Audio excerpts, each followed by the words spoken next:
How's it going, everybody? It's Ryan here. Going to talk a little bit about hip mobility and getting ready for squats. These are some stretches and mobility drills that I do before my squat sessions. When I take the time to do them, they do make a difference. And this first one here is simply getting the band to distract and push my knee outwards and get my hip into a better socket position. This also kind of helps when you get a lot of tension on the band. You'll find that the band will push on your inner thigh muscles and your adductors, which sort of gives you sort of a tack and stretch, tack and press, sort of like a, what do you call it, voodoo floss band sort of feel to it, which is kind of helpful when you're trying to, if you have very tight adductors and inner thigh muscles. Also, just kind of trying to create this shape of the movement you're going to do. That's my whole philosophy with mobility, is finding your restrictions, what your bottlenecks are, and then going into and then trying to fix those bottlenecks if you're having trouble creating these certain positions. And this is, again, all this stuff is from the Supple Leopard book from Kelly Starrett, and a lot of stuff he talks about. The second part here, I'm kind of pushing my knee into the soft box here so that I can kind of push my femur, upper thigh bone, into the socket a little bit better. I also get a little bit of stretch in the piriformis, the external rotators, so that way my external rotator can sort of twist out a little bit better as I go into the hole. So here's the first position, just to kind of briefly recap on this side, and then second position here, sort of like a tabletop or figure 4 stretch, just trying to find your tight spots. After you do your stretches, it's very important that you do a retest. It's important you do this because you want to make sure that what you're doing is actually working, and that way it sort of reaffirms the time you're spending doing this stuff.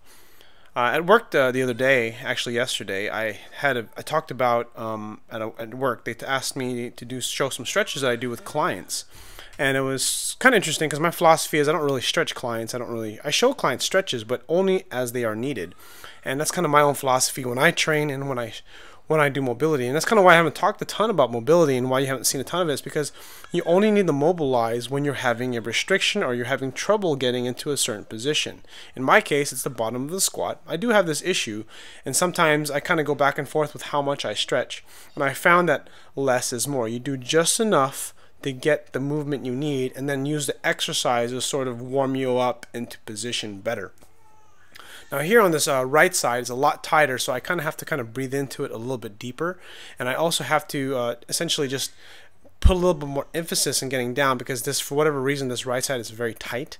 And then the second position here, again, kind of getting that more of the piriformis, more of the external rotator, and at the same time using the box to sort of push my upper thigh bone into the hip, and just spending the time to sit there so that way the bone can kind of get into the socket and it can move a little bit better. Now in this position here, I'm essentially getting into sort of a more on the side of the shin, more on the side of the knee, and not so much on top of the knee. And what I'm doing here, it looks quite similar to the previous stretch, but I'm actually getting a little bit more rotation and using my body weight to sit down behind the box, as you can see. And I'm also stretching a little bit of my inside of my hip while the band is distracting me back. Now a lot of these stretches I'm showing you can easily be done without a band. It's just the band makes it so much different. Look at that, I go down really easy. It's very just buttery smooth. I'm down there. It's never really like that all the time. I wish it was, but you know, with time I know it'll get better. So briefly recapping from the right side, pushing out, knee out, sort of like a lunge or lunge position, then leaning forward to kind of get more of a stretch. The next position here is getting on to the top of the knee, trying to approximate the hip, using the band as distraction, using your body weight to kind of push it up into your hip towards the ceiling. And then lastly, going onto the side of your shin, on the side of your knee, getting more of a twist to get more of those tight spots. So these help a lot with my squat. They allow me to get down deep into the hole. They allow me to get my knees out. They make it so that my knee doesn't hurt so much. They help with a lot of different things. If you have any questions, please feel free to leave a comment. Hope you find these helpful. If you want any other solutions that don't require a band, a lot of this stuff can be done with the band. The band just intensifies the effect of the stretches and makes them a little bit more effective. So, other than that, thanks for watching, and I'll see you guys on the next video.